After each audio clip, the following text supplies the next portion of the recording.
Setelah musim lalu relatif bisa dikatakan sukses bagi Manchester United karena berhasil mengakhiri puasa trofi selama 6 tahun dan juga finish di 3 besar Premier League untuk keempat kalinya sejak pensiunnya Sir Alex Ferguson 10 tahun lalu, Manchester United kemudian memulai musim 2023-2024 dengan buruk.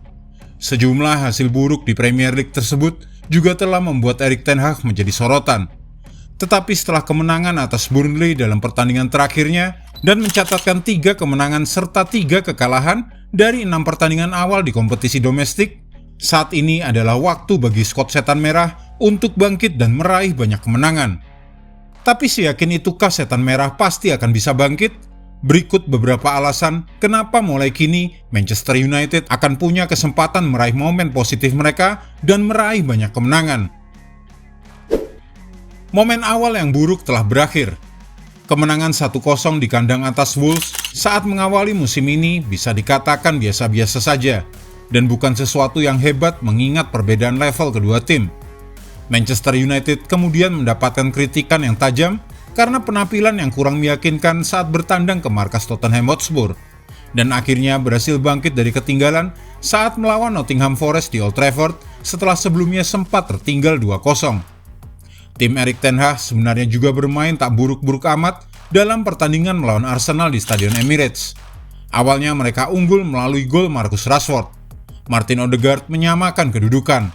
Kemudian Alejandro Garnacho mengira telah memenangkan pertandingan itu pada menit-menit akhir.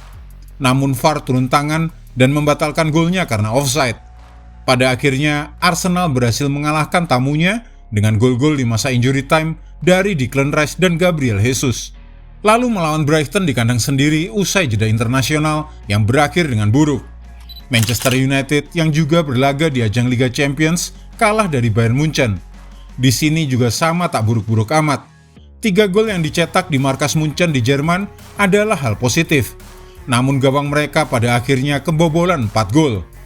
Dan pada pertandingan terakhir saat tandang ke markas Burnley, semua memprediksi Setan Merah bakal kesulitan menghadapi skuad asuhan mantan kapten Manchester City, Vincent Kompany, ditambah dengan nafsu Burnley untuk mencari poin penuh pertama mereka di Premier League. Namun MU akhirnya bisa mengatasi perlawanan Burnley meski hanya menang dengan 1 gol dari kapten Bruno Fernandes. MU pada akhirnya berhasil mengatasi masalah mereka dengan banyaknya pemain yang cedera dan juga pemain yang tidak tersedia karena alasan lain. Mereka berhasil keluar sebagai pemenang di kandang Burnley. Jonny Evans memberikan kontribusi besar dalam kemenangan itu, terutama dengan umpan akuratnya yang menghasilkan satu-satunya gol. Ia masuk ke dalam skuad utama karena Lisandro Martinez dan Harry Maguire absen, dan Rafael Varane hanya duduk di bangku cadangan. Di tengah masalah karena banyaknya pemain cedera dan banyaknya pemain yang tidak tersedia karena alasan lain, kehadiran Jonny Evans menjadi bukti bahwa Erik ten Hag telah membangun sesuatu yang lebih baik untuk skuad Manchester United. Alasan Manchester United akan raih banyak kemenangan. Saat ini adalah waktu yang tepat untuk membangun momentum positif dengan meraih banyak kemenangan dalam beberapa pekan ke depan. Ditambah lagi Manchester United akan diuntungkan oleh banyaknya laga kandang di Old Trafford. Perjalanan mereka akan dimulai dengan pertandingan berturut-turut di Old Trafford melawan Crystal Palace dalam ajang Carabao Cup dan juga Premier League. Galatasaray kemudian menjadi lawan di pertandingan kandang Liga Champions pertama musim ini. Manchester United menghadapi tim Turki tersebut dan juga Copenhagen 2 kali masing-masing sebelum mereka bertemu Bayern Munchen. Momen positif tentu akan memberikan kesempatan untuk mengumpulkan cukup poin sehingga kunjungan Bayern Munchen ke Old Trafford pada bulan Desember nanti kemungkinan besar akan menjadi pertandingan formal bagi kedua tim tanpa banyak tekanan untuk lolos ke babak gugur. Selanjutnya Brentford akan berkunjung ke Old Trafford dalam pertandingan terakhir sebelum jeda internasional pada bulan Oktober. Sementara satu-satunya pertandingan tandang Manchester United sebelum akhir bulan depan adalah di Bramall Lane, markas Sheffield United, yang kalah 8-0 dari Newcastle dan merupakan salah satu kemenangan terbesar dalam sejarah Premier League. Pertandingan melawan Manchester City pada akhir Oktober adalah ujian utama Setan Merah. Selain laga derby Manchester, Setan Merah akan menjalani setiap pertandingan antara akhir September hingga akhir November sebagai tim unggulan untuk meraih kemenangan. Lawan mereka di masa itu adalah Fulham, Luton Town, dan Everton. Formasi Manchester United membaik. Kapten Bruno Fernandes telah mendapatkan banyak kritikan. Bahkan sebelum dia secara resmi mendapatkan peran penuh sebagai kapten, para kritikus seringkali mempertanyakan kemampuan kepemimpinannya. Ada kapten yang suka berbicara, dan ada juga yang memimpin dengan memberikan contoh. Pada laga melawan Burnley, kapten Manchester United yang biasanya suka ngedumel nyalain teman-temannya ini berhasil membawa timnya meraih kemenangan dengan satu-satunya gol di laga tersebut. Tendangan voli dengan akurasi tinggi melesat masuk ke gawang Burnley. Ia kini berhasil memberikan contoh yang baik bagi rekan-rekannya. Kemudian berikutnya, salah satu alasan utama mengapa Manchester United tampil mengecewakan dalam beberapa pekan terakhir adalah karena terlalu banyak kebobolan gol. Mereka mencetak 3 gol di laga melawan Munchen di ajang Liga Champions, namun tetap kalah karena Bayern mencetak lebih banyak gol. Sebelum kemenangan di Turf Moor, Manchester United belum berhasil menjaga clean sheet sejak mengalahkan Wolves dengan skor 1-0 pada pekan pembukaan musim Premier League. Itu sudah lebih dari sebulan lalu. Total hingga kini di semua ajang sejak awal musim baru, gawang Andre Onana sudah kebobolan 14 gol. Sebagai penjaga gawang baru, Andre Onana menanggung sebagian besar tanggung jawab atas catatan kebobolan yang buruk ini.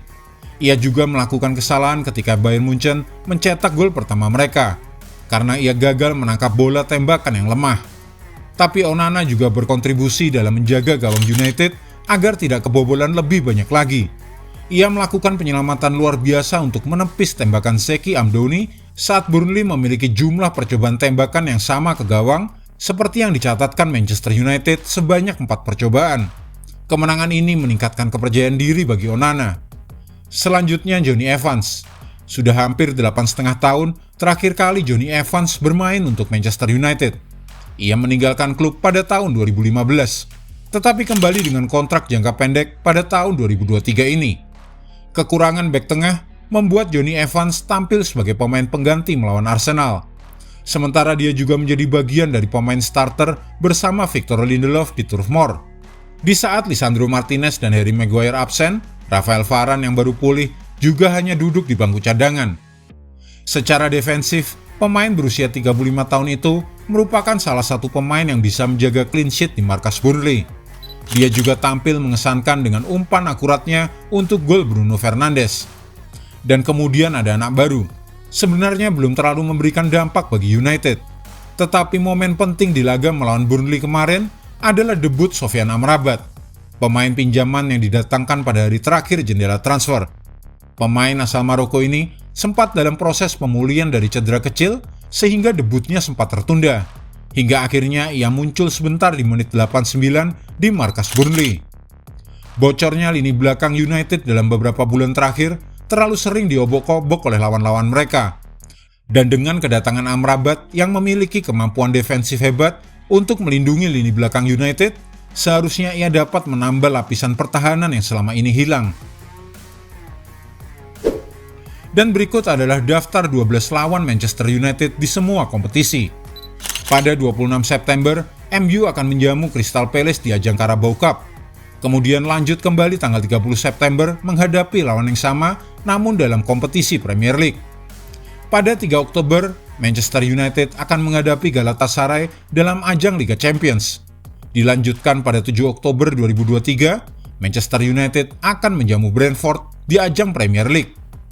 Pada 21 Oktober, Sheffield United akan menjamu Manchester United di ajang Liga Inggris. Kemudian Manchester United kembali ke Old Trafford untuk menjamu Copenhagen di ajang Liga Champions. Dan pertandingan yang paling dinantikan akan terjadi pada 29 Oktober 2023, di mana Manchester United akan menjamu Manchester City di ajang Premier League di Stadion Old Trafford. Pada 4 November, Manchester United akan bertandang ke markas Fulham. Kemudian pada 8 November, Manchester United kembali berlaga di ajang Liga Champions dan bermain di markas Copenhagen. Kembali ke ajang Liga Inggris pada 11 November, Manchester United akan menjamu tim promosi Luton Town. Dan pada 25 November, Manchester United akan melakukan perjalanan ke markas Everton. Pada 29 November 2023, Manchester United kembali ke Liga Champions dan akan bertandang ke markas Galatasaray.